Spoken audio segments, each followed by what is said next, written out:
Me presento, mi nombre es Sebastián Alanís, soy el profesor que les va a hacer esta clase hoy, un profesor que me dedica sobre todo al área de medios de comunicación, tanto tradicionales como de los medios emergentes, de los medios que están hoy en día marcando la pauta y dando que hablar. De eso precisamente es que vamos a hablar el día de hoy. Pero un poquito antes de eso, déjenme mostrarles también dónde estoy. Un lugar que lamentablemente por las condiciones que nos ha tocado, lo hemos tenido un poquito más abandonado de lo que quisiéramos, pero ya estamos retomando con todas las posibilidades, además de que nos da la tecnología de hacer clases, tanto para quienes están en la casa como para quienes pueden venir presencialmente a este estudio de televisión, que es el que tenemos acá en nuestra universidad. Ahí también estamos pinchando la sala de dirección, ¿cierto? Donde está Juan Pablo y Amílcar, parte de nuestro equipo también de la clase de hoy, trabajando junto a nosotros. Y yo que quiero mostrarles aquí el set, estoy ampliando un poquito el zoom, ¿cierto? Y moviendo esta cámara que tenemos para que puedan ver un estudio insonorizado, ¿cierto? Y que nos permite a nosotros hacer programas de televisión, un estudio multicámara. Ahí tenemos nuestra zona verde, ¿cierto? Nuestro chroma key, donde hacemos también trabajos específicos para nuestros informativos audiovisuales. Vuelvo hacia el otro lado con la cámara, con nuestra cámara robótica, ¿cierto? Para que vean la amplitud de este espacio y, obviamente, dejarlos motivados a que cuando se pueda venir, estemos también mostrándolo y compartiendo presencialmente en este lugar. Voy a acercar un poquito el zoom ahora para que nos podamos ver mejor y compartirles también sobre la clase que vamos a realizar el día de hoy. Ahí entonces. ¿Bien? ¿Cómo contar historias que mueven el mundo? Ahí en esa proposición, en esa frase que parece muy enorme, ¿cierto? Muy desafiante. La verdad es que todo el día y todos los días nosotros tenemos la posibilidad de generar pequeños cambios y de mover pequeños cambios que hagan avanzar, ¿cierto? Algunos temas específicos. Ahí lo mencionaba el rector, por ejemplo, en el video hablaba del cambio climático. Hay una serie de otros temas, ni hablar de la pandemia, ¿cierto? Y en nuestro caso en particular, además, vivimos en un país con un ciclo político muy particular, donde hemos tenido elecciones históricas, gobernadores, constituyentes, próximamente presidenciales y parlamentarias. Todo esto con, lógicamente, el estallido social como un marcador de nuestra historia reciente. Pero ahí, en esos grandes temas, pareciera que la manera de contar las historias fuese siempre la misma, o al menos desde la mirada de los medios tradicionales. Hay un estándar, hay una fórmula, hay una manera de contar esas historias. Porque claro, la definición primera que tiene que tomar un medio de comunicación es una definición editorial y una definición de públicos, una definición de audiencias. ¿A quién le quiero contar lo que le voy a contar? ¿Cómo se lo voy a contar? ¿Cierto? Y, por lo tanto, ¿cuánto espero y cuáles son mis expectativas respecto de esa narración? Pero antes, hace 15, 20 años atrás, eso era exclusivo, ese razonamiento era exclusivo de los medios de comunicación porque no había otras posibilidades de llegar. Porque la manera que yo tenía como profesional de las comunicaciones, para eso nos formamos en esta escuela, de llegar a contar mis historias era a través de los medios tradicionales. Hoy esa es una alternativa más, pero ustedes que están todavía en una edad escolar ya son perfectamente comunicadores, ya pueden contar historias, ya saben muchas veces contar ciertas historias en ciertos códigos específicos. Y lógicamente todo eso tiene que ver con estos aparatitos que tenemos en los bolsillos, ¿cierto? Y que nos han facilitado la vida, el acceso a la información y también, como decía, la capacidad de contar historias. Pero hay una gran diferencia, hay un gran salto entre grabar un video divertido, compartir un meme y darle un abordaje profesional a todo esto que está ocurriendo y que lógicamente es parte de nuestro ecosistema mediático actual. ¿Ya? De eso es que vamos a hablar hoy. Y no solo vamos a hablar, obviamente vamos a conversar, vamos a mostrar ciertas cosas, ciertos ejemplos para que ustedes los puedan ver. Y a mí como profe me gusta mucho la clase participativa, así que a medida que se vayan generando dudas, ustedes pueden ir también a través de la herramienta de pedir la palabra aquí en Zoom, levantando la mano, ¿cierto? Lo que ustedes quieran, cuando comencemos entonces a revisar los contenidos de esta clase. Bien, eh, voy a compartir ahora entonces la pantalla para que, ahora estamos también trabajando con la cámara del estudio, perfecto, ya, ahí entonces voy allá, a la 3, a la 2, en la lógica de la televisión, ¿cierto?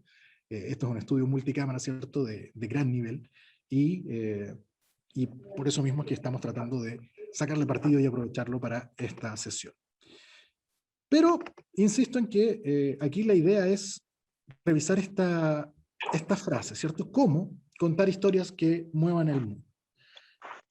Hay aquí dos o tres secretos que vamos a compartir y vamos a poner en común. Pero lo primero que quiero comentar es que hay una estructura que es tradicional, que es independiente de si estamos trabajando como profesionales de la comunicación o como comunicadores innatos, como comunicadores sin necesariamente una formación. De todas maneras, hay unas etapas, estas 3 etapas que debemos pensar cómo las ejecutamos, cómo las llevamos a cabo. Y una primera etapa siempre es definir, ¿cierto? Definir qué es lo que quiero hacer. ¿Quiero divertir? ¿Quiero informar? ¿Quiero convencer a alguien de algo? Esa pregunta de cuál es mi propósito es fundamental para comenzar, ¿cierto? Con una narración, con la idea de contar una historia. ¿Para qué? ¿Para qué voy a contar una historia? ¿Cuál es mi propósito?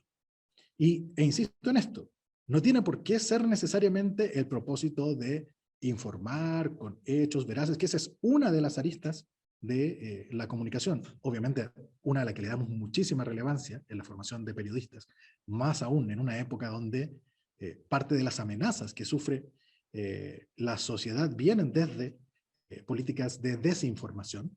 Entonces, es algo que nosotros valoramos mucho, pero está lejos de ser el único propósito de la comunicación. La comunicación puede buscar emocionar, la comunicación puede buscar convencer, y la comunicación también puede buscar y busca entretener. Entonces, una primera definición es, ¿cuál es mi propósito? ¿Qué quiero hacer? A lo mejor quiero hacer una mezcla de todas estas cosas, no necesariamente tiene que ser una sola. Muchas veces es mucho mejor informar a través de algo entretenido y lograr los dos objetivos a través de un mismo producto, o convencer a través de algo lúdico, algo que enganche, algo que nos motive.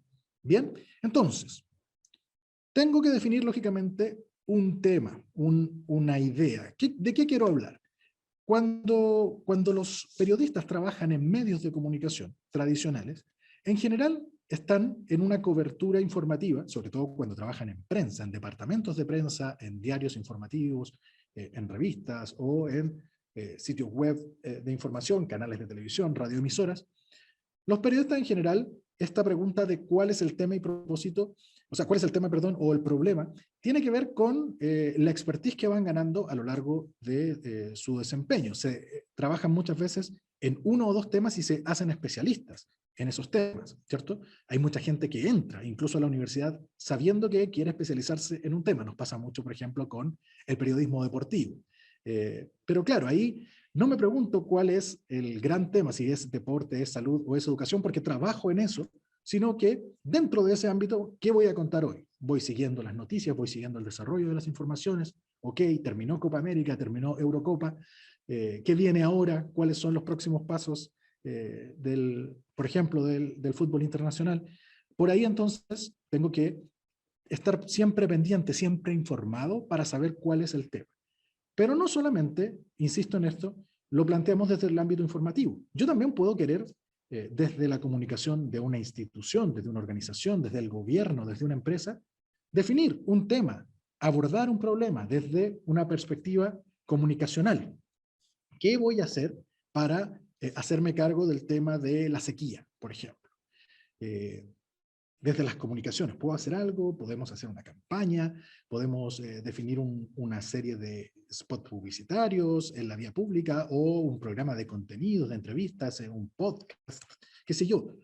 A medida que la tecnología avanza, las posibilidades son cada vez mayores. También son audiencias más atomizadas, más pequeñas, ya estas grandes audiencias con las que trabajaba y todavía trabaja la televisión como modelo de negocio son cada vez menos frecuentes. Por lo tanto, la pregunta que nosotros nos tenemos que hacer como comunicadores es también, ¿cuál es el tema? ¿Cuál es el problema que yo quiero abordar? ¿O cuál es la noticia que quiero seguir? ¿Qué quiero informar? ¿Qué quiero denunciar? ¿Qué quiero, en qué tema quiero influir a través de una columna de opinión? Ahí hay una serie de maneras de entrar a un tema específico. Y tercero y fundamental, y sobre todo en esta época, es la audiencia, ¿cierto? ¿A quién quiero llegar?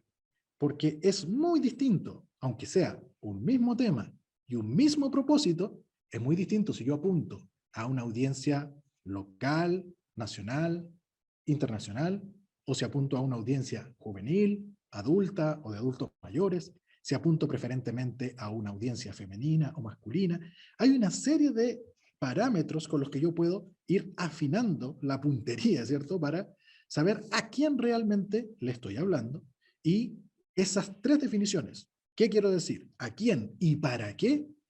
Parecen obvias, pero muchas veces en la dinámica del día a día, en el vértigo cada vez mayor, con la cantidad de información que existe, con las redes sociales que son parte de nuestro entorno y que muchas veces son el principal vehículo por el cual nos informamos, ahí entonces esa reflexión que parece básica, que parece lógica, se pierde, ¿ya? Necesariamente es menester hacerla, por lo tanto, siempre es bueno recordarla. ¿Bien?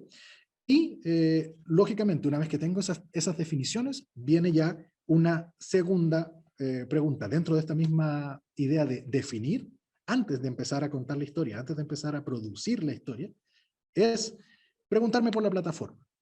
Insisto, a veces yo ya no tengo nada que preguntarme porque trabajo en una radioemisora, trabajo en un canal de televisión y ahí entonces no me pregunto cuál es mi canal, ¿cierto? Porque obviamente mi canal es el dial de la radio o el canal de televisión o el diario.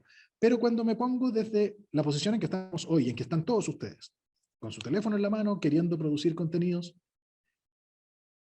¿cuál es la plataforma indicada para cada contenido? También es una reflexión que tenemos que hacer. Hay ciertos grupos etarios que están en una red social y no en otra. Hay grupos de mensajería privada que van perdiendo su influencia en favor de la aparición de otros. Hay redes sociales para nichos específicos o plataformas que convocan preferentemente a nichos específicos. Piensen, por ejemplo, el caso de Twitch con los gamers, por poner solo un ejemplo. Entonces, ahí hay una segunda pregunta dentro de esta idea de definir, que tiene que ver también con las plataformas y obviamente tengo que saber también cómo funcionan estas plataformas para poder darles un mejor uso.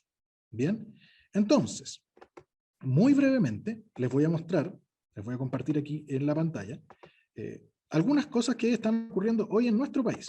Bien, estas son cifras recientes.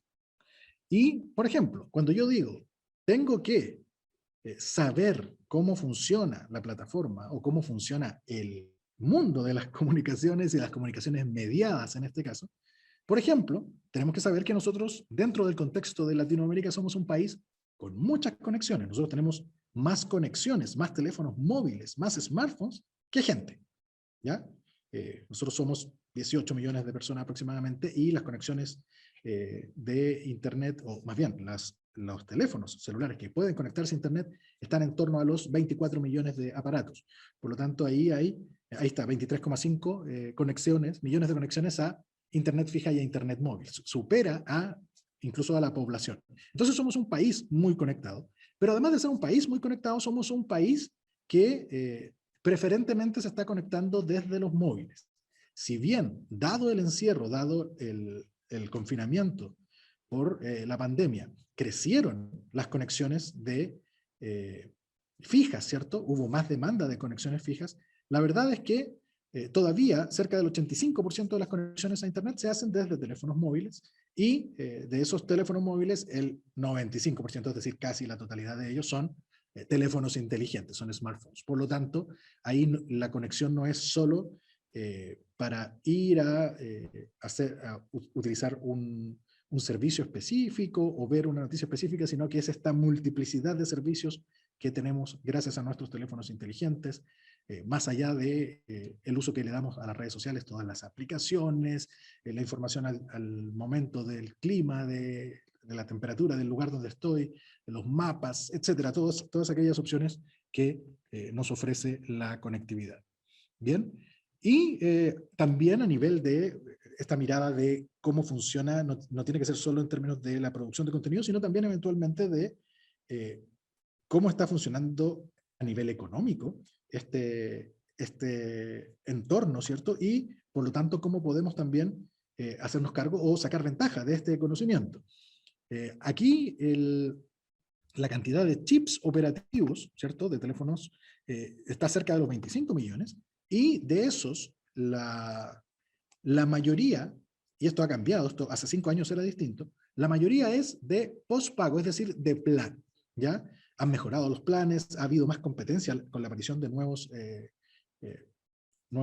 operadores, ¿cierto?, de telefonía móvil, y por lo tanto tenemos una posibilidad de mejores planes por mejores precios. Ya no necesitamos tener solamente los prepagos han ido disminuyendo, ¿cierto?, su influencia, y por lo tanto eso nos habla, por ejemplo, de que también al ser los planes de pago con mejores condiciones para el tráfico, con más gigas para datos y qué sé yo, nos permite pensar en que podemos producir contenidos, por ejemplo audiovisuales, sin temor a que la gente no los vaya a ver porque se va a gastar los datos en eso, o ese tipo de razonamientos que hasta hace 5 años eran parte de la decisión de consumo de un contenido y que cada vez más van desapareciendo de esta lógica, ¿cierto?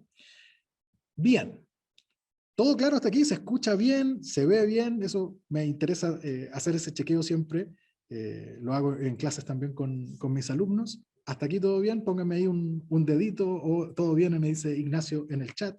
Perfecto. Todo bien por ahora entonces. Volvemos a nuestra presentación, porque una vez que tenemos estas definiciones, ¿cierto? Y que nos hemos preguntado también y nos hemos informado y nos hemos preparado para saber cómo funciona este espacio en el que yo voy a trabajar. Ahora es tiempo entonces de pensar en la narrativa, en pensar en contar una historia. Este concepto ahí lo vamos a ver un poquito más adelante. Si uno lo rastrea históricamente, la idea de contar una historia la podemos situar en la fogata de los cavernícolas y en una cueva y en las pinturas rupestres como orígenes, ¿cierto? Pero ha tomado un valor distinto, ya se ha revalorizado en el último tiempo, porque sobre todo desde una perspectiva de las empresas, de las organizaciones, de las instituciones, han reencontrado y han redescubierto el valor de que la entrega de información por sí sola, así de información pura y dura, de datos, de gráficos, no tiene la misma penetración, no tiene el mismo alcance, no tiene el mismo impacto que tiene cuando esos mismos datos y esa misma información yo les doy una forma, les doy los pongo en una estructura narrativa, ¿ya? Con una introducción, con un cierre, con un desarrollo lógico, argumental, con un punto alto, en términos dramáticos, un clímax, etcétera, etcétera. Entonces, ahí esa estructura y esa disciplina que hoy la conocemos como storytelling, ¿cierto?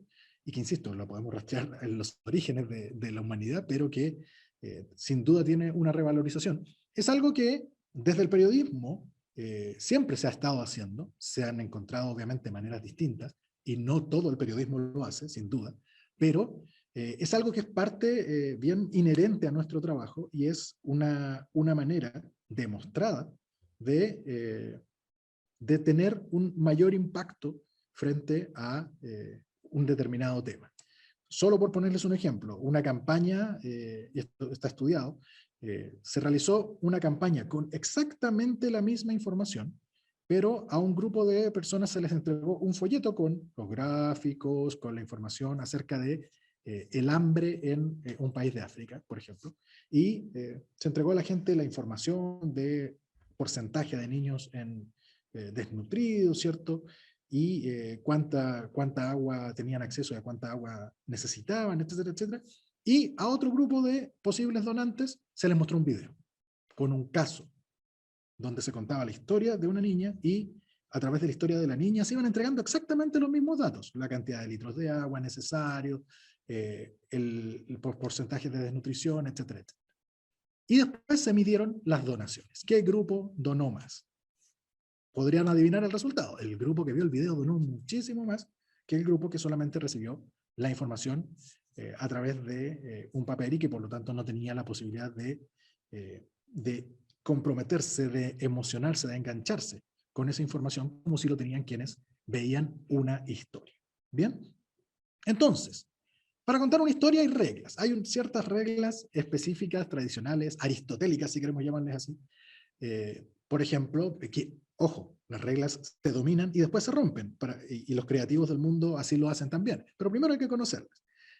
Y para contar una historia, esta estructura de 3 actos, ¿cierto? Que yo les contaba, de un inicio, un cierre, o sea, un inicio, un desarrollo y un cierre, es más o menos algo lógico dentro de las reglas. Después, cada lenguaje tiene reglas específicas. El lenguaje escrito, el lenguaje hablado, el lenguaje audiovisual, tienen reglas específicas. Si yo voy a mostrar, no sé, quiero producir emoción a través de un video, si muestro un plano general abierto, donde no hay personas y pongo una música muy neutral, es muy poco probable que genere emoción, versus si muestro un plano cerrado de una persona o de una mano en un gesto de tensión, mientras pongo una música que ayude a potenciar esa emoción, es distinto. Existen fórmulas, existen reglas, ¿ya? Y por eso, claro, ahí Nazaret pregunta, por eso el impacto sentimental es diferente, claro, porque muchas veces nosotros nos olvidamos que por más que nosotros siempre como, y aquí lo hablo desde la perspectiva del periodista informativo de medio de comunicación serio con departamento de prensa, en general, esos periodistas están siempre con la lógica de la información relevante, la información valiosa, la información exclusiva, y esa se entrega, se consigue y se entrega, pero apelando en general a la racionalidad de las personas, apelando a el buen juicio de las personas. Mira, te estoy mostrando con datos, con cifras, con hechos, que se necesita hacer tal cosa. Ya, pero ¿y si yo te digo eso mismo contándote una historia y utilizando elementos estéticos, ¿cierto? Eh, para potenciar la llegada ya no a la racionalidad, sino a tu otro hemisferio cerebral, al hemisferio de los sentimientos, y puedo mezclar ambos hemisferios, llamémosle así, ya, obviamente eso ya sabemos que son funciones integradas, pero lo racional con lo emocional tiene mucho más impacto que si yo solamente expongo argumentos, si yo solamente expongo la información. Solo un ejemplo, y por favor tómenlo solo como un ejemplo, esto no tiene nada que ver con posiciones políticas ni nada por el estilo, pero tuvimos hace 2 días el debate del Pacto a Prueba de Dignidad entre Gabriel Boric y Daniel Jadot. ¿Y con qué se quedó la mayoría de las personas que vio el debate, más allá de la información que entregaron cada uno? Con que Jadot se enojó, con que Jadot fue pesado. ¿Qué es eso? Eso es emoción, y eso es una manera de reaccionar, ¿cierto? Que finalmente apela también a la emocionalidad de la audiencia y por lo tanto queda instalado como un tema de conversación tan válido como los otros temas que obviamente son mucho más relevantes, racionales y que deberían ser los que nos lleven a tomar una decisión informada de cara a las elecciones. Pero perfectamente puede haber gente que también diga, oye, qué pesado este tipo, no, no. Y ahí hay que entonces tener mucha claridad de que no apelamos solamente a lo racional con la información, sino que también tenemos que, a través de la narrativa, a través de la construcción, de este diseño de las historias que puedan mover el mundo, efectivamente, tener más chances de mover el mundo que simplemente con la entrega de la información. Tenemos reglas, pero también tenemos tendencias, y aquí obviamente la tecnología nos va ayudando a que surjan nuevas maneras de contar. Bien, hace 3 años nadie pensaba en contar una historia o en narrar a través de videos ultra breves, donde yo podía hacer efectos visuales y aparecer yo mismo varias veces en la pantalla, o bailar frente a una cámara. Y resulta que eso hoy entre ustedes, digo entre ustedes porque nosotros estamos un poquito más viejos, no somos tan consumidores de de ese mundo audiovisual, ¿cierto? Pero para ustedes, TikTok es quizás algo mucho más cotidiano, y las lógicas narrativas de TikTok les hacen sentido, les llegan desde lo emocional y a lo mejor también desde lo racional, pero son lógicas y son tendencias que hace un rato no existían, ¿cierto? Acá entonces, y me hago cargo de inmediato de la pregunta de Consuelo que dice, ¿qué tanta responsabilidad tienen los medios de comunicación hoy en día al mostrar episodios de violencia respecto de incitar más violencia? Ya, es una excelente pregunta, Consuelo, y aquí yo respondo no solo desde mi pata de periodista, sino también de profe del taller de tele donde yo enseño estas cosas, ¿ya? A ver, la violencia como tal, cuando ocurre en contextos, lógicamente, relevantes a nivel social, obviamente hay que mostrar, ¿ya? Pero si yo la muestro con, con un montaje, con un ritmo lento, con una canción heroica y con rostros de personas de alguna manera celebrando esto, estoy haciendo una apología de la violencia.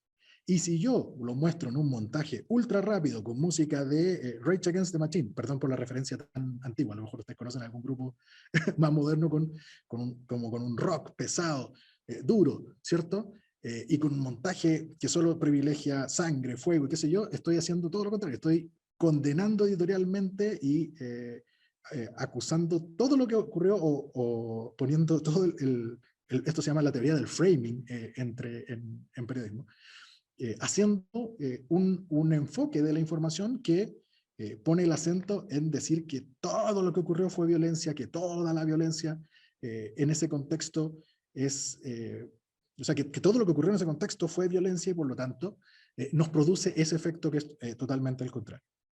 Hay un ejercicio de montaje audiovisual que es de los orígenes de lo audiovisual, del lenguaje audiovisual, que lo hizo un cineasta ruso que se llama el efecto Kuleshov, ¿ya? Hago esta referencia para cerrar este tema y agradeciendo obviamente la pregunta de la Consuelo. Ponían la cara de un hombre y después de eso ponían un plato de comida. Después ponían la cara del mismo hombre y ponían a una niña muerta. Después ponían la cara de un hombre y una mujer semidesnuda. Y después le preguntaban a la gente que había visto esto, ¿en cuál de las tres situaciones el hombre tenía más cara de pena? Y la mayor cantidad de la gente que veía esto decía en la 2, después de la 2, ¿cierto? Después de la niña muerta. Y resulta que la cara del señor que ponían era exactamente la misma. Es decir, la imagen por sí sola tiene un significado, pero ya al juntarla, al yuxtaponerla con otra imagen, se complementan y se intercambian o se comparten los sentidos. Entonces, el ritmo del montaje, la musicalización, si hago un primer plano o un plano general, todas esas cosas son elementos que también son editoriales, que también me están dando una posición frente al tema que yo estoy planteando.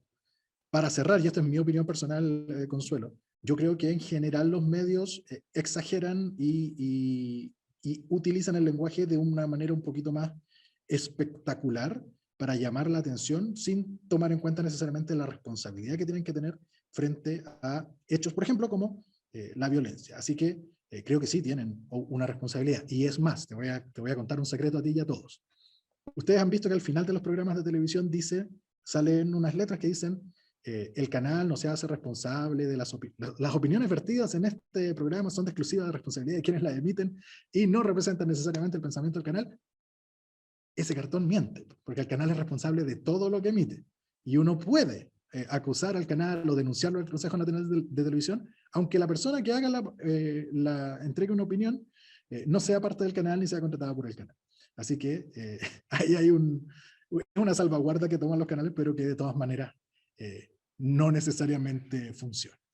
Bien, ahí no sé si contesté, Consuelo, la pregunta, espero que sí. Perdón por el derrape con el efecto Kuleshov, pero me pareció súper interesante comentar en ese minuto. Bien, entonces, hay tendencias, lógicamente. También hay nuevas maneras de contar, como yo les decía. Herramientas tecnológicas distintas, realidad virtual, realidad aumentada, hay una serie de posibilidades, por ejemplo, desde la aparición de la GoPro, los drones, todo eso ha ido cambiando también, por ejemplo, desde el punto de vista de producción de los videos, las narrativas audiovisuales. Quiero mostrarles muy brevemente, aquí voy a dejar de compartir porque necesito compartir el sonido también. Así que aquí comparto nuevamente, pero comparto con sonido. En este en particular no es tan relevante, pero de todas maneras. Quiero que vean este ejemplo que nosotros hemos obviamente visto y hablado mucho sobre el COVID, ¿cierto? Estamos probablemente saturados de información sobre el COVID.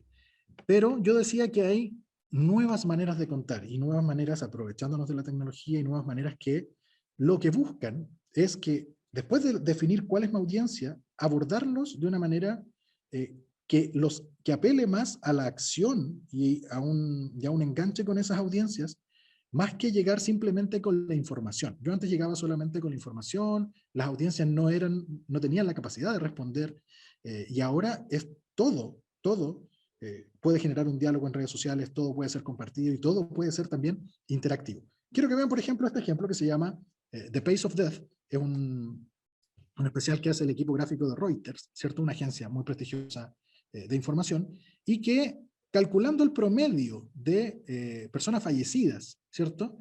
Entre septiembre, entre el 1 y el 27 de septiembre del año pasado, nos contaba que una persona moría cada 16 segundos por COVID en el mundo. ¿Bien? Si yo se los digo así, es un dato potente, es un dato súper impactante, pero no deja de ser un dato. No está metido dentro de una narrativa, no genera en ustedes una reacción o una interacción. ¿Qué pasa con esto? Aquí aparece esto, un reloj, ¿ya? ¿Y qué hay que hacer? Hagamos scroll, bajemos por la pantalla. Y a medida que avanza el reloj, ahí me dice, en 1 hora, en 2 horas ya llevamos 475 personas muertas y ya empiezan a aparecer todas estas personas y uno empieza a dimensionar la cantidad de gente que se está muriendo producto del COVID. ¿Ya? Y esto puede seguir y seguir y seguir a medida que yo voy bajando. Después, si les parecen interesantes, ojalá que sí, les puedo ir compartiendo también algunos de los links. Pero esto, que parecía un dato, ahora cobra un nuevo sentido. Y si yo me voy más abajo, me voy más rápido, la pantalla se me llena de personas, se me llena de personas. Y al final me dice esto mismo. Una persona está muriendo cada 16 segundos. Pero ¿saben qué me dice? Que desde que estamos viendo esta página, desde que estamos viendo nosotros esta página, haciendo esta clase en un contexto completamente diferente, han muerto 8 personas por COVID y ahora acaba de morir la 9ª persona. Entonces, de verdad que contarlo así es otra cosa, genera otro efecto, genera otro impacto. Hay hoy en día, insisto, múltiples posibilidades de contar y queda en nosotros ser más creativos, ¿cierto? Aprovechar, tener buenas ideas, salirnos de la caja y buscar maneras entretenidas y nuevas de narrar. Porque una de las maneras de contar una historia que pueda tener un cierto impacto es precisamente romper las lógicas a través de la creatividad. Ya, me voy a salir porque ya se han muerto 11 personas desde que estamos aquí, así que voy para atrás. Bien, y les decía yo que también hay nuevas herramientas, nuevas tendencias, por ejemplo, los videos en 360. Los videos en 360 están diseñados para ser consumidos en el celular y con unos cartoncitos que uno se pone aquí, una suerte de lentes, ¿cierto? Y muchas veces son, ¿cierto?, de realidad virtual, pero también, obviamente, hay versiones que se pueden consumir directamente en YouTube, pero que no por eso dejan de ser interactivas. Y esto, a pesar de que no parece, también tiene que ver con el COVID. La realidad es todavía más real Esto cuando te es puedes la mover Puerta por del ella. Sol en España, un lugar de altísimo tránsito Cuando te desplazas en dentro de Madrid, una imagen ¿cierto? y viajas Y de la nada a la nada. precisamente podemos tener estas imágenes, y yo estoy navegando aquí Hace tiempo que no con el fuera este mouse, yo tiempo sería imposible estoy movernos por mirando un Madrid tan deshabitado, el paisaje, tan ¿cierto? lleno de esa nada. Alguna Lo persona que a lo lejos impacta es el vuelve al vacío. lugar donde ha estado tanto tiempo, su casa, Cómo el junto a su confinamiento producto del COVID produce la pájaros tocando posibilidad bandas de sonoras que guardar te estos inundan de registros de ilusión. la ciudad vacía, Da igual totalmente vacía. ¿ya? Y estos son, lo preparó Radio Televisión Española, por lo tanto son, Siempre obviamente, encontraremos lo mismo. videos Es la ciudad sin de vosotros, sin ciudades y nosotros, sin localidades nadie. españolas y lugares Entre turísticos. rincones de postal que Pero sobrecogen. bien, ahí van Vivimos dos dentro personas, en lugares que en un día normal de una están distopía dolorosa que nos absolutamente ha tenido repletos. confinados no Y solo física, desde sino también también, desde mentalmente. lo que les contaba de cómo involucrar Lugares que al asociamos al espectador, cine cómo y hoy parecen de comprometer al domingo. espectador, Una calle que la nunca duerme, posibilidad de que yo sea dormida el que del tome el todo. punto de vista, puedo mirar al cielo, puedo mirar Solo al un suelo, vehículo puedo ir rompe el girando silencio en y 360 volvemos a descubrir que los eh, semáforos tenían sonido. este video. Aquí estamos en Barcelona, Cambiamos ¿cierto? de ciudad, pero no el decorado. Aquí hay un poquito más de gente, ¿Dónde están pero los turistas? ahí la idea entonces es que no solo a través de una buena idea, sino también a través de cómo con las nuevas tendencias, con los nuevos lenguajes la voy aplicando, entonces puedo lograr estos efectos. ¿Bien? ¿Se sigue escuchando bien hasta aquí? Filip, ¿estás por ahí? Estoy, Ya, yo Sebastián. aquí, porque aquí yo me entusiasmo y el tiempo se me escapa. ¿Cómo vamos? Hay que hacer la pausa, todavía no. Creo que sí, Estamos hagamos. perfectos, sí, estamos perfectos. Estamos perfectos en el tiempo. Estoy viendo ahí que se me apagó la cámara. Ahí volví. Yo estoy entretenido viendo ahí todas las novedades de cómo comunicar. Tenemos tiempo aún, profesor, así que Ya, esto es hasta la 1, ¿cierto? sí, hasta la 1. Sí. Perfecto. Voy entonces a volver a la presentación para ir, ¿cierto?, a la tercera parte que tiene que ver con la distribución. Y aquí de nuevo, preocuparnos nosotros de cómo se distribuye un contenido es un cambio radical en el modelo de comunicaciones que existía hasta hace 20 años, donde solo los grandes medios de comunicación, los que tenían la posibilidad de superar las barreras de entrada, que significaba el costo de comprar una cámara, de tener una antena, de tener impresión, eran los que participaban de este mercado, y hoy día todos lo podemos hacer a través de nuevas posibilidades que ofrecen, insisto, en general y sobre todo los smartphones, y cómo se ha ido abaratando la tecnología a medida que esta avanza. Eso ocurre. De hecho, hay un índice que mide ese abaratamiento y lo puede proyectar en el tiempo. Entonces, ahora nosotros tenemos que también tener algunos conocimientos de qué ocurre, por ejemplo, en ciertos horarios, cómo es el comportamiento de las audiencias en ciertos horarios para tomar decisiones de, ya, quiero llevar este contenido a tal audiencia y quiero y espero un impacto de este tipo, por lo tanto, ¿será mejor postearlo el lunes o el viernes? ¿Será mejor postearlo a las 10 de la mañana o a las 4 de la tarde? ¿Será mejor postearlo en Instagram o será mejor postearlo en Twitter? Y ahí entonces uno se empieza a preguntar, ¿cierto? Aquí Fernanda comenta, a propósito de lo que veníamos conversando antes, ¿cierto? De algunas personas se quejan del sentimentalismo de las noticias, ya que creen que es una forma de manipular al espectador. Bien, ahí el límite es súper fino, Fernanda, y lo conversábamos recién. Yo cuento siempre con elementos audiovisuales, muchos de ellos tomados de la ficción, tomados del cine particularmente, que se utilizan para la información de noticias. En particular, yo creo que el montaje y la musicalización son los dos más relevantes, ¿ya? Pero una cosa es contar una historia verídica con datos reales de un tema relevante y contarla de una forma más cinematográfica, con más elementos estéticos, apelando más a la emoción, y otra es tratar de manipular solo a través de los elementos, hacer creer que esto es emocionante o que esto es relevante o que esto es necesario saberlo cuando en verdad no lo es. Ahí hay un compromiso más ético del periodista, del realizador audiovisual, del jefe de prensa y del canal en general para hacer ese abordaje. ¿Hay canales y hay periodistas y hay temas con los que se pasan de la raya a veces? Sí, hay. Y ahí yo soy el primero en decir, aquí también lo hacemos mal. Pero también, qué rico que haya cosas que hay que mejorar, porque esas van a ser parte de los desafíos futuros para nuestra profesión. Por ejemplo, y conectando, a propósito de lo que pregunta Ignacio, del rol de los grandes medios de comunicación durante el estallido social, fue un rol, insisto en esto, muy tradicional, muy de una preocupación por tomar de alguna manera como blancos y negros, poco, sentí que hubo poca reflexión y mucho de mostrar y remarcar los los espacios de violencia, mientras la narrativa a través de las redes tenía otra épica, tenía otra lógica, incluso también, y ahí también hago la crítica, también a un extremo de convertir en héroes a determinados personajes. Entonces, en particular, el rol de los grandes medios de comunicación durante el estallido, y esto, ojo, esto lo mostraron incluso estudios que se hicieron después, el rol de los medios durante el estallido quedó súper al debe y la gente quedó muy decepcionada de la cobertura de los medios tradicionales frente al estallido social. Ahora, también hay que tener esto, y esto también se lo digo siempre a mi alumno, hay que tener súper claro qué esperar de cada medio, porque no todos los medios tradicionales se pueden meter en el mismo saco. Hay medios que son informativos y hay medios que son más de entretención.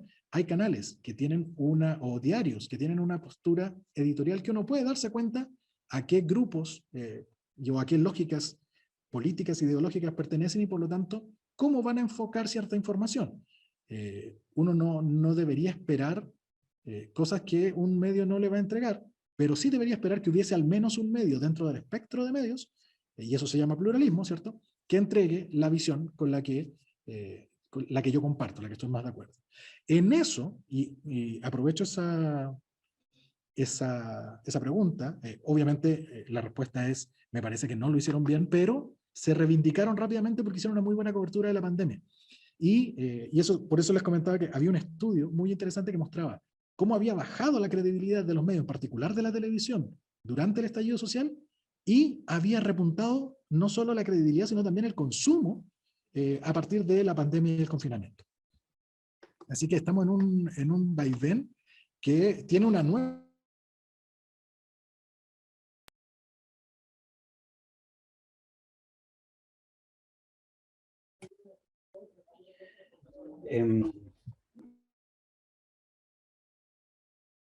Quiero asegurarme de que sea Sebastián el que se cayó, ¿no? Sí, creo que aquí estoy de vuelta. Sí. Profesor, ¿está muteado? Creo que ahora lo... Me caí, muchachos, me caí, perdón. Sí, por un momento pensé que había sido yo, al igual que... No. Tú dices, los medios tradicionales escucharon la crítica y Claro, cortaron la el transmisión, boicot, el ¿no? boicot. No, ahí yo estaba diciendo que los medios tradicionales precisamente repuntaron en la credibilidad a partir de la buena cobertura de la pandemia y incluso repuntaron en el consumo. Se ve más tele ahora que durante el estallido social. Pero sí, estoy bien, me dolió un poco, pero ya me levanté, así que no se preocupen. Y ahora entonces tenemos, los medios tradicionales tienen un nuevo desafío frente a todo lo que va a pasar con la Convención Constituyente y las campañas presidenciales de cara a las elecciones de fin de año. Va a ser un desafío bien interesante porque, como les decía, estuvieron muy abajo en la credibilidad y en la valoración frente al estallido social. Y ahora, con la cobertura de la pandemia, subieron bastante, no tanto, pero se les volvió a valorar porque, por ejemplo, se preocuparon de entregar información relevante en términos más didácticos, ¿cierto? Más de aprendizaje de así se hace, esto se hace así, esto no lo haga, estos son los efectos que puede tener esto, otro, mucho más centrado en la información y en entregar con claridad una información que en lo de espectacularizar, que es lo que hemos estado conversando. Bien, entonces, y aquí, y me refiero a esto, estoy retomando las preguntas, esta ya la respondí.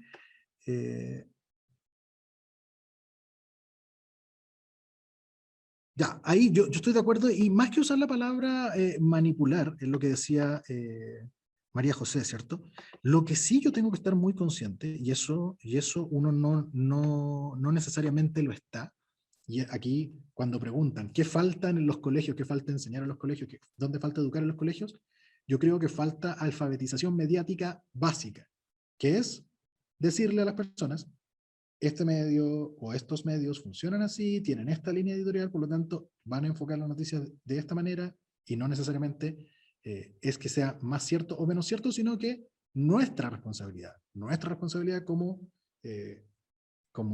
consumidores de información es contrastar lo que está ocurriendo.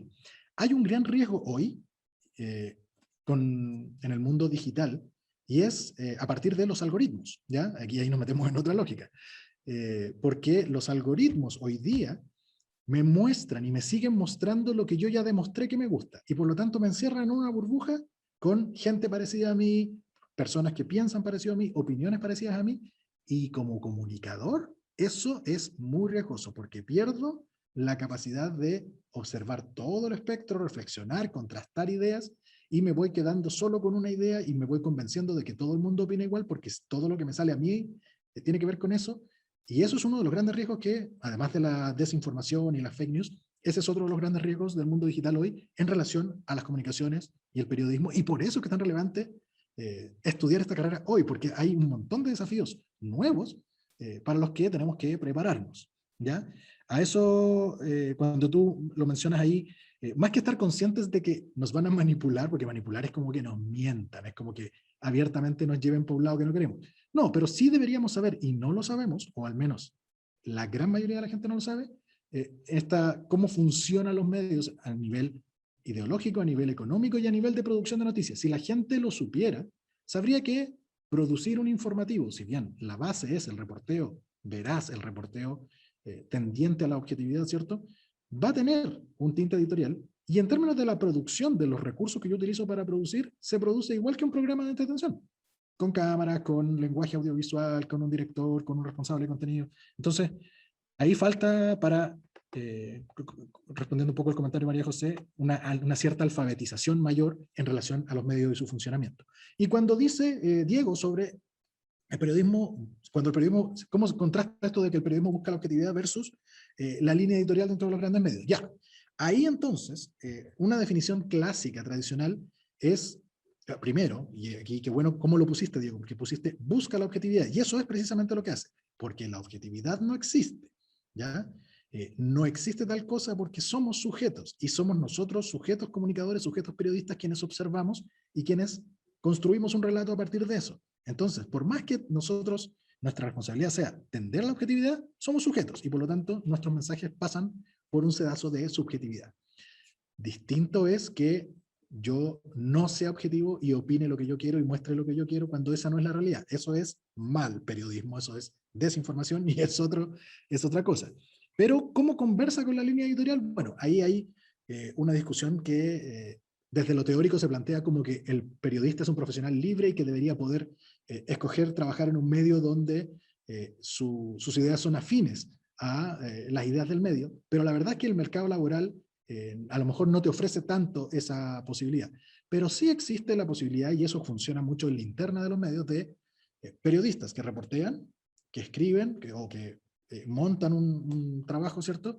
Y quienes cumplen el rol de editores, son los que finalmente revisan y le dan el visto bueno a esos trabajos, y ellos son los guardianes, entre comillas, de esta línea editorial, y por lo tanto te van a decir, oye, a lo mejor esta imagen está muy fuerte para lo que nosotros somos, o nosotros no usamos esta palabra, usamos esta otra. Ahí se empieza a traducir en lo práctico en el trabajo del trabajo periodístico esas líneas editoriales, ¿ya?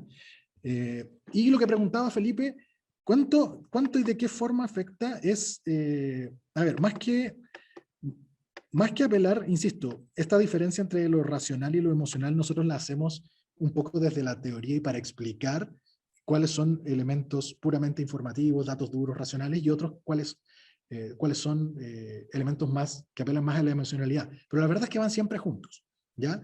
A veces predomina uno, a veces predomina otro. Y lo que yo te puedo responder, más que qué tanto afecta, lo que sí se sabe, lo que sí se ha estudiado, es que tienen una mayor recordación, ¿cierto? Es más fácil recordar algo cuando ha pasado también por lo emocional, ¿ya? Esto, si lo ponemos así de genérico, les hace sentido a ustedes con sus propias vidas. Probablemente se acuerdan mucho más de cosas que en su minuto fueron emocionantes, buenas o malas, pero que apelaron a sus emociones, que a un dato que alguien les dijo una vez que era súper interesante, pero era un dato. Hay gente que se acuerda de datos y los comparte en las fiestas, ese es otro perfil de personas, entre los cuales me cuento yo, los datos freaks, ¿cierto? Los datos de cóctel. Pero, en general, la búsqueda de la emocionalidad tiene que ver con buscar también una mayor llegada del mensaje. Y esto, insisto, también tiene que ver con cuál es mi propósito. Pensemos en la Teletón, ¿ya? en la Teletón yo podría, de nuevo, yo podría mostrar la cantidad de niños, el número de niños rehabilitados, la cantidad de personas que se han atendido a lo largo de la historia, pero ¿cómo se cuenta la historia de la Teletón? A través de casos, y a través de casos humanos, donde las personas se emocionan, tanto en el estudio como en las notas que ya están grabadas, con un montaje, con una musicalización sugerente, ¿cierto? Y es una manera de contarlo que, a mi juicio, también ya se está agotando, porque la gente que vio y se emocionó y lloró con esas notas cuando aparecieron por primera vez, hoy día ya no lo hace tanto. Entonces, de nuevo, hay que estar también siempre atento a las nuevas tendencias, a las nuevas maneras de contar, porque se puede volver a apelar a la emoción, pero de otras maneras, de maneras diferentes, ¿ya? Insisto, cuando mezclo emocional con racional y lo emocional lo pongo al servicio de que la información racional, relevante, bien reportada llegue, esa es la mejor forma, ¿ya? Cuando no me paso de la raya con lo emocional y lo transformo todo en espectáculo, sino que lo pongo al servicio, esos elementos del lenguaje, los pongo al servicio de contar mejor esos datos que son relevantes y que quiero que mi audiencia maneje, ahí entonces estoy haciendo el círculo virtuoso, ahí estoy completando de buena manera esta manera de contar las historias que muevan al mundo, ¿cierto? Entonces, ya, perfecto, creo que abordé todas las preguntas. Me encantan estas clases, aunque se me desarme el esquema que tenía, no importa. La idea era que ustedes también aprendieran a usar una herramienta, pero la verdad es que lo vamos a dejar para otra ocasión porque estamos en esta dinámica súper entretenida y todavía quiero que vean un par de cosas más. Bien, aquí perdón, vamos a avanzar en la presentación para que ustedes puedan ver.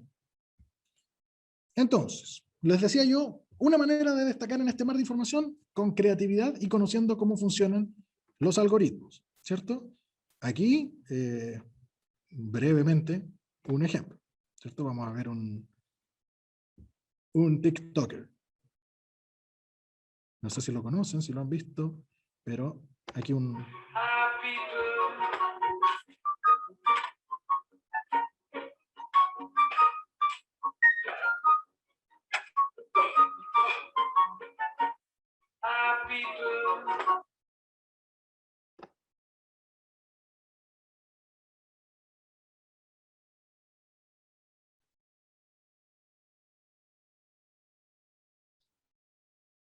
Un poco lenteja aquí.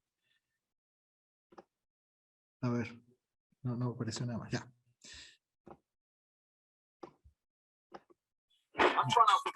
Perdón.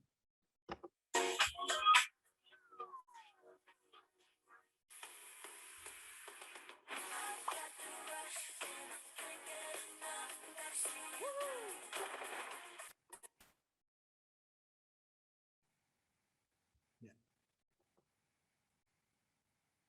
Creatividad y utilizaciones de elementos. ¿No? ¿Me caí de nuevo? ¿Me escuchan? Quizás, sí, profe, pero quizás levantar un poquito más la pantalla, el micrófono como que perdió un poco la sensibilidad. Quizás acercarse más, hablar un poquito más fuerte. A ver, ahí puede ser. Sí, seguimos escuchando como un poco... Lo perdí definitivamente. Ahí sí, ahí volvió, ahí volvió. Ya, ahí volvió, perfecto. Yo creo Sí. que abrió algo con el TikTok y me desconfiguró el micrófono. Bien, entonces,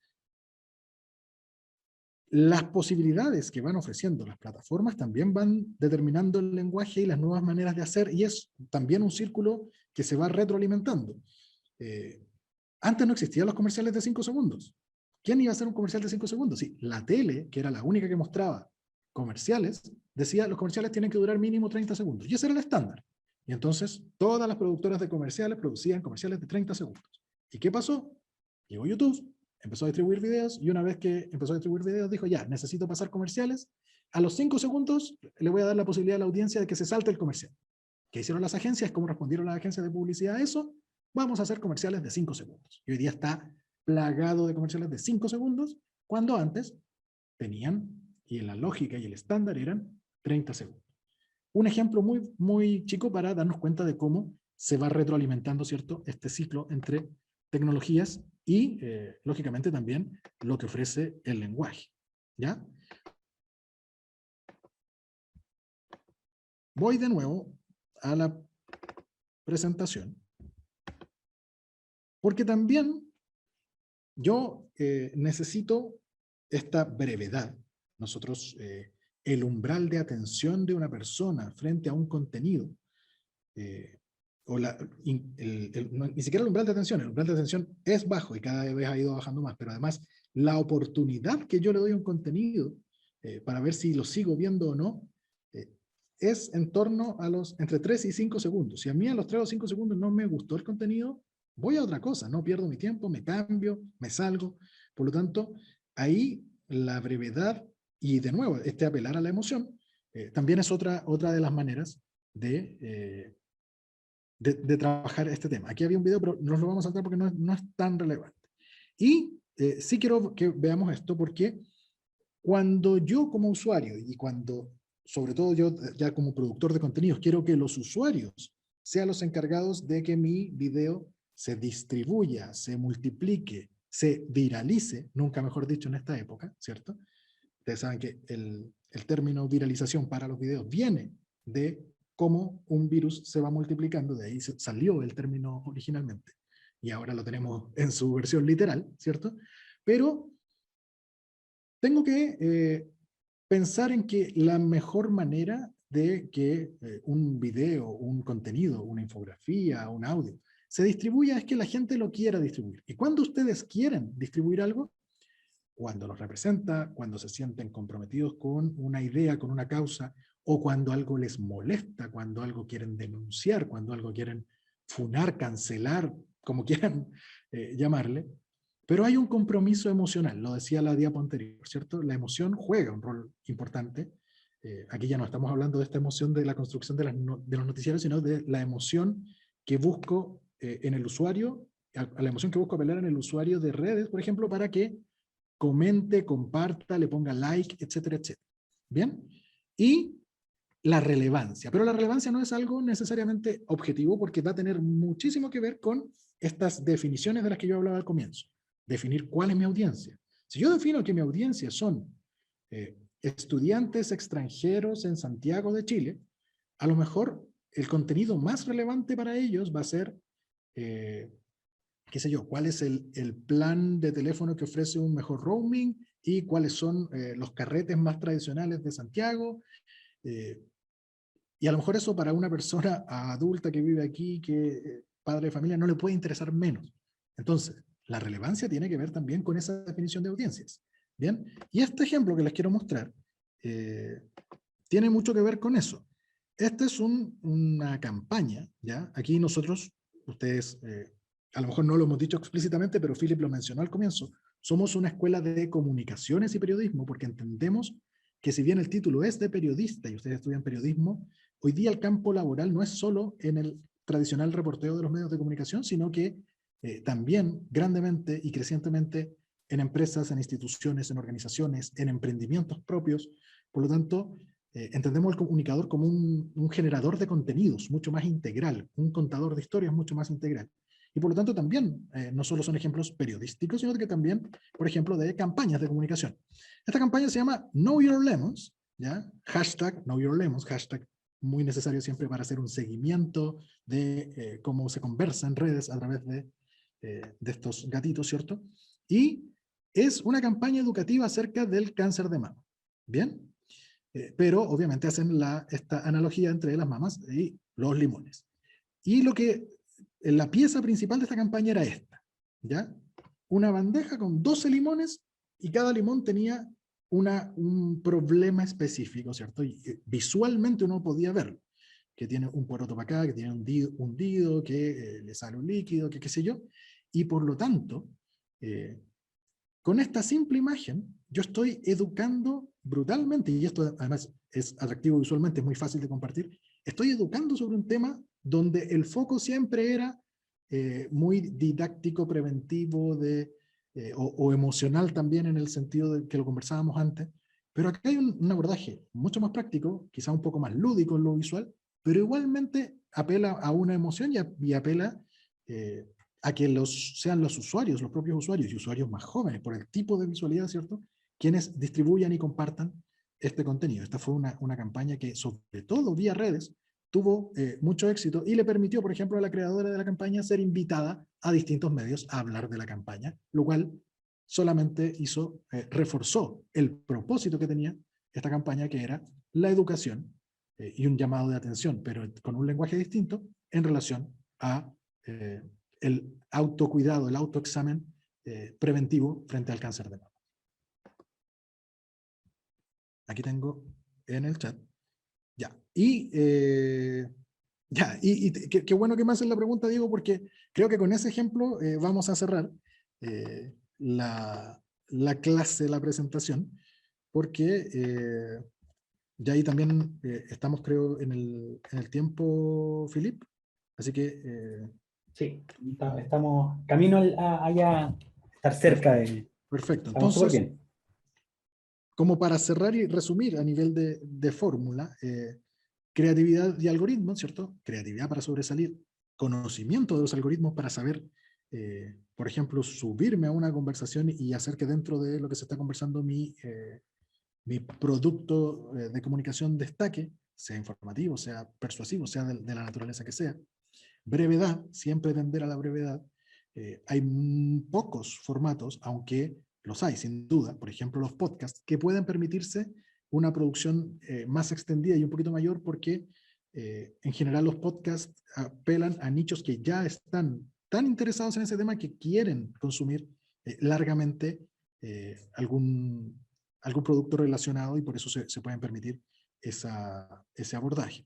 La emoción, insisto, controlada, pero como una herramienta de efectividad para el mensaje. Relevancia para ese público objetivo que yo definí. A veces el público es el país, a veces el público es la sociedad, y por lo tanto la relevancia debería ser masiva o para todos. Eso, por ejemplo, los informativos de radio y televisión apuntan a ese tipo de relevancia, pero mientras más pequeños los nichos, más específicas son los contenidos relevantes para ese grupo en particular. Y la capacidad de utilizar todos los elementos para potenciar mi distribución a través del engagement, del compromiso y del compartir esos elementos de comunicación que yo estoy proponiendo. Por ahí entonces algunas de las claves para estas historias que mueven un mundo y que, como ya les digo, van más allá de simplemente un dato, sino que tienen que ser parte de una narrativa propiamente tal. Bien, muchas gracias por la atención, muchas gracias por la participación. Estuvieron muy, muy interesantes, muy atingentes las preguntas, y me quedo precisamente respondiendo también esas inquietudes, ¿ya? Porque aquí la pregunta clásica, y esta pregunta no porque sea clásica o nos aparezca todos los años la vamos a dejar de abordar, sino por el contrario. Es súper bueno preguntarnos esto siempre antes de tomar la decisión. Esto es un dato eminentemente racional, pero yo también lo voy a tratar de poner, de contarles una historia en relación a esto para que llegue de mejor manera. A ver, siempre, o quizás no siempre, pero desde la apertura de las escuelas de periodismo en las universidades privadas, sobre todo a comienzos de los 90, apareció este fantasma de la saturación del campo, ¿ya? Y este es un fantasma que ha resurgido en función de el cierre de algunos medios o algunos espacios dentro de medios de comunicación, ¿ya? Por eso les digo yo, y por eso les comentaba, y ahora se los refuerzo, y Philip también me va a ayudar ahí con alguna estadística, ¿cierto? Parte del relato, Philip es la parte racional, yo voy a hacer la parte emocional de esto, es que estamos en una nueva era del periodismo y las comunicaciones donde, insisto, los medios de comunicación tradicionales siguen siendo relevantes, siguen siendo espacios donde quienes quieran llegar ahí y se esfuercen y pongan todo de sí en su preparación para llegar ahí, van a llegar. Nosotros tenemos hoy periodistas en el Mercurio, en Mega, en un montón de medios tradicionales, y que se han ganado la posición porque ese era el lugar donde querían estar, pero está lejos de ser la única alternativa, como parecía que lo era antes. Hoy es una más de las alternativas, y nosotros los estamos formando para todas las alternativas. Una rica formación en medios de comunicación, la disfruto, yo soy parte de esa formación y la disfruto mucho, pero también estoy involucrado en la formación de habilidades, de este mismo tipo de habilidades comunicacionales y de técnicas y de herramientas y de lenguajes, pero, por ejemplo, para el sector institucional. uno de repente ve una campaña de una fundación y dice, oh, qué buena campaña, o ve una campaña de, qué sé yo, del gobierno y dice, oye, pero qué mala campaña. O ahora que estamos en época de franja, uno mira la franja y dice, ¿a quién se le ocurrió esta pésima idea? O, oye, qué bonita la imagen de este candidato haciendo tal cosa. Todo eso es parte de un campo ocupacional donde los periodistas también son parte. Esa comunicación estratégica desde las instituciones, todo tipo de instituciones. Hoy en día hay protagonistas de la comunicación que hace 2 años no hubiésemos sabido nada de ellos. Farmacéuticas, hospitales, clínicas, incluso todo eso redunda en una narrativa de países y de gobiernos. Por ejemplo, hoy día todos tenemos una opinión, entre comillas, sobre China, a partir de que se origina ya el virus, pero que también son de los principales proveedores de vacunas, y que, qué sé yo. Entonces hay ahí un juego que desde las comunicaciones hay mucho de la estrategia de esos juegos que tienen que ver también con la geopolítica, el ámbito institucional y el ámbito del emprendimiento, que como UAI es un ámbito que naturalmente es parte de nuestro ADN, ¿cierto? Y hoy en día es tan posible que tú salgas y te emplees con alguien como que salgas y generes tu propio emprendimiento, tu propia agencia, tu propia, qué sé yo, productora de contenidos o un medio digital o un canal de Instagram. Pues la forma que tome es variable, pero la capacidad de emplearte en esos distintos ámbitos está. Y nuestra cifra de empleabilidad, y aquí Philip me va a ayudar con la cifra exacta, es de las mejores entre las escuelas del país. Sí, Sebastián, mira, para que los alumnos sepan, y es algo que me gustaría tocar en estos minutos que nos quedan, nosotros tenemos una página que se llama Feria UAI Online. Ustedes pueden ir a esta página, bajan, van a encontrar algo de lo que estaba hablando Sebastián acerca de esta preparación para el mundo laboral desde distintas visiones, distintos campos, edición y medios de comunicación y diseño estratégico de comunicaciones, ¿ya? Que tiene que ver más con las empresas. Ahora, en temas de empleabilidad, la tasa de empleabilidad es de 86% al segundo año de egreso, ya que es alta, es una de las mejores, si no la mejor de las escuelas de comunicaciones en Chile. Y hay un 92% trabajando o que están en algún proyecto, en algún emprendimiento, etcétera, en la encuesta que hace en la universidad de los egresados del 2014. ¿Ya? Esto es importante porque nunca es el 100%, porque en realidad cuando uno sale de la universidad, algunos se van a estudiar al extranjero, van a hacer un magíster, hay otros que en realidad se dedican a un emprendimiento propio y no trabajan en el área, etcétera, etcétera. Y hay dos elementos más, Sebastián, que me gustaría tocar. Una es si nos puedes conversar algo de la malla, que está proyectada aquí como algo interesante, quizás un resumen, porque tiene cosas interesantes que otras escuelas no lo tienen. Por ejemplo, el magíster que está en el 9º y 10º semestre. Y si nos puedes comentar algo breve sobre eso. Súper, a ver, nosotros contamos hoy en día, si bien estamos trabajando en una nueva malla, y eso es una primicia basada obviamente en esta súper buena malla que tenemos ahora, nosotros tenemos 3 grandes líneas, además de la formación en artes liberales que es propia de la universidad, que son teorías y un ámbito más teórico de las comunicaciones y de las ciencias sociales, ¿cierto? Una línea de ramos de entorno, actualidad y entorno, análisis de distintos temas, y la línea de talleres prácticos, que es ahí la línea donde trabajo yo como docente. Bien, y donde desde hace rato ya, aquí no hay, nosotros no tenemos un taller exclusivo de prensa escrita o radio o tele, sino que efectivamente les enseñamos eso, le ponemos énfasis a eso en algunos de los talleres, pero siempre el remate es actual del día de hoy y por lo tanto siempre pensando en lógicas de distribución digitales, de redes, de plataformas, de canales de YouTube, de medios específicos. Entonces, hay una idea de, por un lado, de la convergencia de lenguajes y de medios, y por otro lado, de estar o tratar de estar siempre a la vanguardia y estar pendientes de lo último que ocurre, que es transversal a nuestra malla, y eso creo que es algo que nos distingue como escuela. Y como decía Felipe, lo otro que nos distingue hoy es la opción de, en el 5º año, optar por una de las 2 menciones. Es decir, tu título siempre va a decir periodista, pero con mención en edición y medios de comunicación, es decir, eres especialista en eso, o con mención en diseño estratégico de comunicación. Y una vez terminada esa mención, tú puedes decidir hacer una tesis. Y si decides hacer una tesis de magíster, obviamente también guiada en relación al tema que estudiaste y guiada por tu docente, puedes con ese quinto año es para el título y también para, eventualmente, si tú decides hacer la tesis, convertirte en magíster en comunicación. Así que también esa es una posibilidad que se ofrece desde hace un rato ya en nuestra carrera y en nuestra universidad y que nos distingue frente a otras universidades. Claro, y que prepara a los estudiantes en el fondo para salir especialistas en un área y insertarse rápidamente en el mundo laboral, algo que es muy, muy, muy valorado. Otro de los puntos, antes de ir a mi PPT, era comentar acerca de cómo es el Hola. estudio de TV. Hola, ¿quién nos conversó? A ver. ¿Aló? Hola. ¿Qué tal? Hola, Hola, Constanza. Cuéntanos.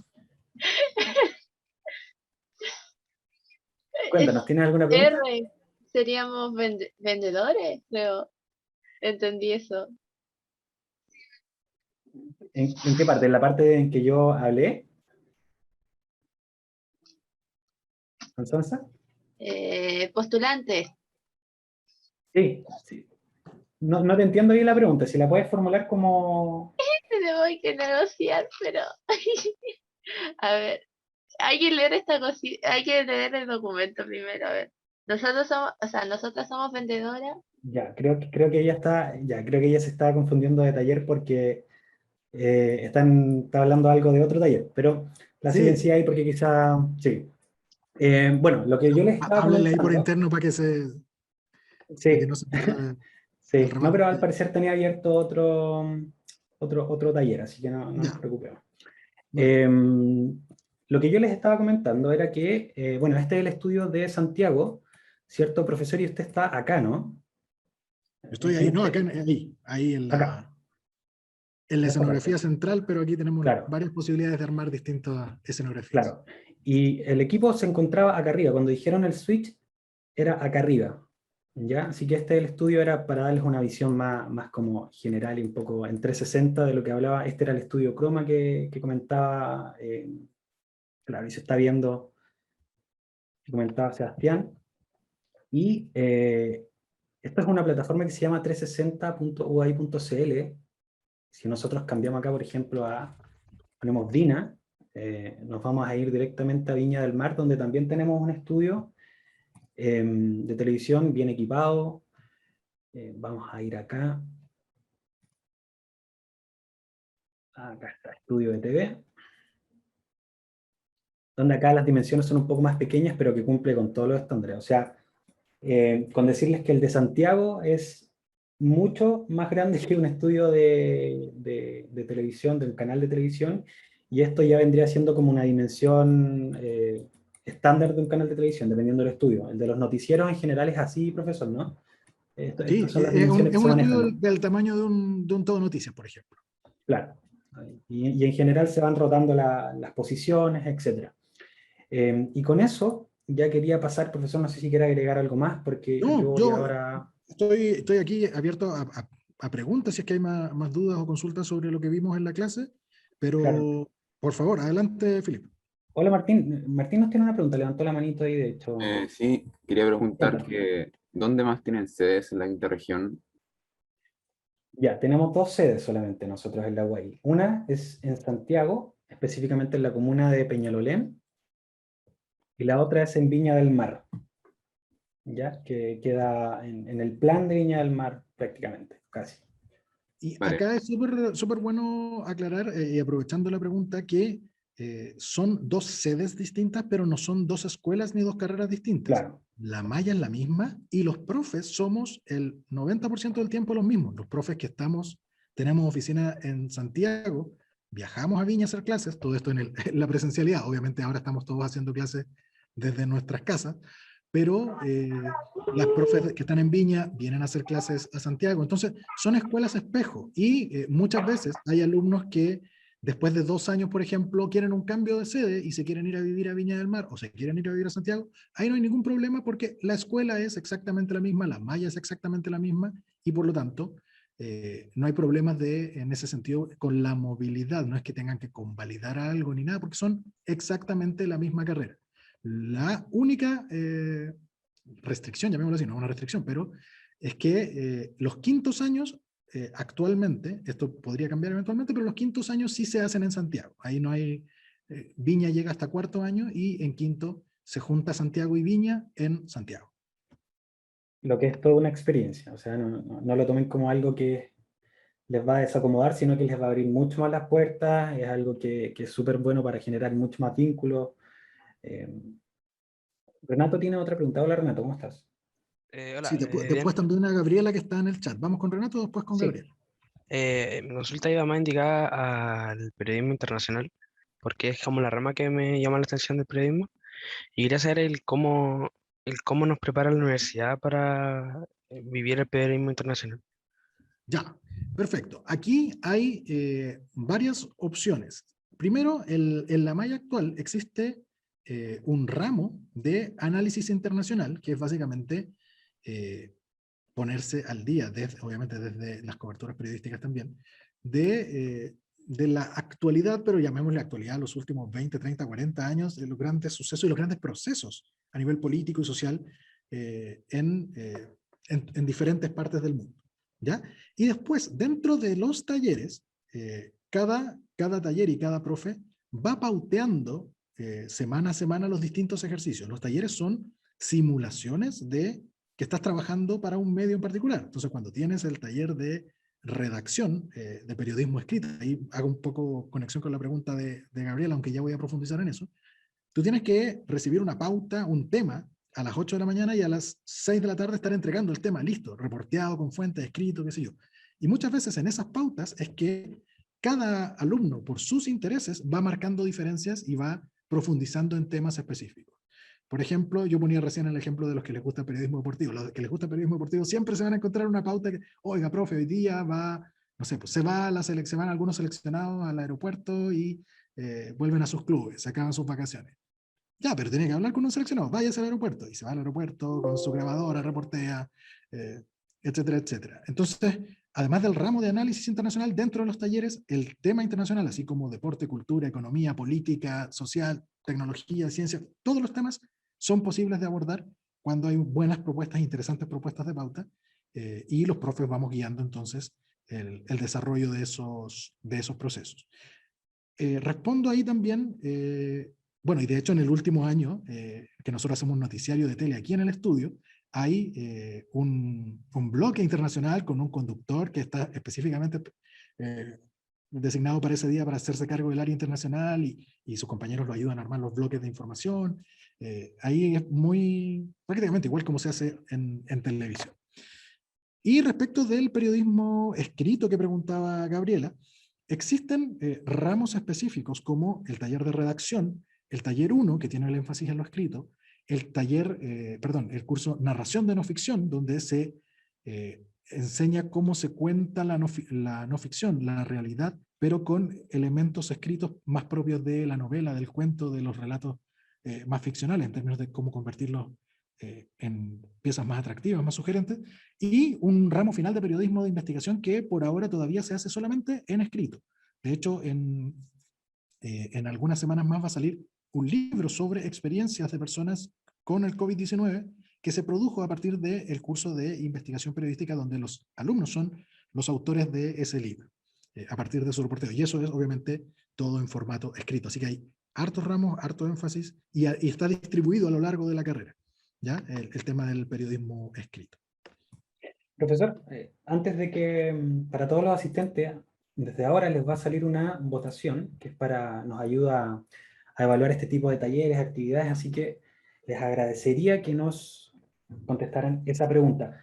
Micaela Matic nos pregunta en realidad, la universidad te pide inglés para todos los ramos. ¿Eso significa que hay que llegar con una base o la universidad te enseña desde cero? Ya, ¿qué pasa con inglés? Cuando tú postulas a la universidad, te matriculas y haces el ingreso, la universidad dispone de un test que evalúa en qué nivel, de los que existan para ese año, en qué nivel quedas tú. Entonces, dependiendo de tu nivel de inglés, obviamente, vas a tener que cursar una cantidad de ramos durante la carrera, que se distribuyen semestralmente, ¿ya? Así que tranquila en ese sentido que en realidad la universidad dispone de los mecanismos para que si tú no manejas un inglés perfecto, te ayuden. Magdalena, ¿me quieres ayudar con inglés? Sí. Sí, Gracias. hola. He Hola. estado súper entretenida con el taller y aportar a lo que acaba de decir Philip. El nivel que pide la universidad es un nivel B2, un nivel de inglés B2, que es un nivel que te permite hacer intercambios al extranjero. Es un buen nivel de inglés, ¿ya? Para las personas que vengan de colegios ingleses o colegios bilingües y que muchas veces cuentan con algún certificado, ellos al momento de matricularse pueden presentarlo y con eso eximirse de inglés siempre y cuando ese certificado acredite niveles de inglés sobre el B2, ¿ya? Y si no, como dijo Philip, se tomará esta prueba de inglés, ¿ya? Que te ubicará en alguno de los 8 niveles de inglés que tiene la universidad, ¿ya? Una persona puede quedar en el 4, el otro le falta muy poquito, solamente tendrá que hacer el número 8, ¿ya? Y con eso, cada alumno, de acuerdo a su desempeño, va avanzando en estos semestres de inglés, ¿ya? Los I no tienen horario, en el sentido que cada alumno va, igual como es deporte, por ejemplo, que uno lo ubica en su horario donde más te conviene realizarlo. ¿Ah? No es que te vaya a salir igual que, no sé, narrativa o los otros ramos. Ese era el aporte solamente. Muchas gracias, Magdalena. Muchas gracias. No sé si tenemos más preguntas. Los en el buses, chat. los buses. ¿Dónde salen los buses? Ah, los buses, algo muy importante también. Sí, a ver, Mira, en Santiago... perdón, adelante, adelante. No, adelante, profesor. ¿Usted que No, vive la no, experiencia? usted sabe mucho más que yo de esto. Además Sí, tiene la mira, experiencia de Viña. sí, en realidad en Santiago hay dos puntos que son fijos, que se han manejado durante muchísimos años, que es Avenida Grecia, en la comuna, eso tengo entendido que es Peñalolén ya, ¿no? Está justo como ahí en el límite. Sí, Entre pero es Ñuñoa, el metro claro, Grecia. metro Grecia. Justo tú sales del metro y siempre en los horarios que se publican semanalmente va a estar esperando un bus, ¿ya? La otra opción que tienes en Santiago, fijo, es Metro Los Dominicos, donde también sales del metro y está la posibilidad de tomar un bus en los horarios establecidos.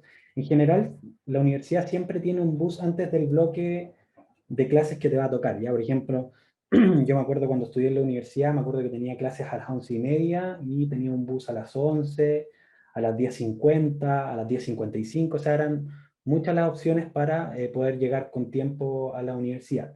Y también en Viña, yo sé que han cambiado a raíz de todo lo que ha pasado desde el 2019 en adelante, han cambiado un poco las posiciones desde donde sale el bus, pero en general salen desde el plan de Viña. Tengo entendido, profesor, que ahora salen desde 2 Norte, ¿no? Y también desde 12 Norte. Y Así hacen un es. recorrido interno a través de las calles, por ejemplo, el de 2 Norte obviamente pasa desde 2 Norte hasta calle Sporting, ¿cómo se llama? Los Castaños, perdón. Los Castaños. Y el de 12 Norte hace lo mismo, pero se va por la calle 6 Norte, y va después por 4 Norte y llega hasta Los Castaños. Para la carrera, ¿cómo es el tema de becas y aranceles?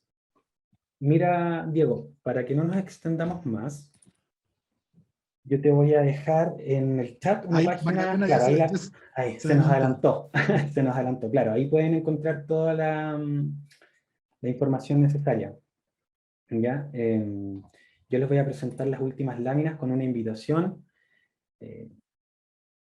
nos viene, ahí están viendo mi pantalla, ¿verdad? Entonces, agradecer, profesor Sebastián, la disposición. Sé que hubo una organización detrás, harta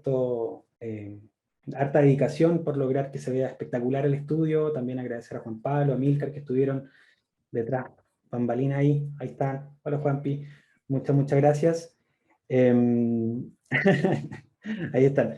Y bueno, agradecer, Sebastián, no sé si te quieras despedir inmediatamente. Y muchas gracias a todos por la atención, por la participación, por la evaluación también ahí. Sí. Se nos silenció el computador. Ya, justo terminamos, pero bueno, comentarles que mientras el profesor a ver si alcanza a llegar para despedirse, comentarles que tenemos en estos momentos una campaña que se llama Visítanos presencial o virtualmente. ¿Ya? Esta campaña está enfocada en que ustedes puedan asistir a nuestro campus, obviamente previa agenda, previa disposición de los horarios, y también la opción de tener una reunión virtual donde nosotros les podemos mostrar, obviamente a través de las plataformas que ya vimos, nuestro campus.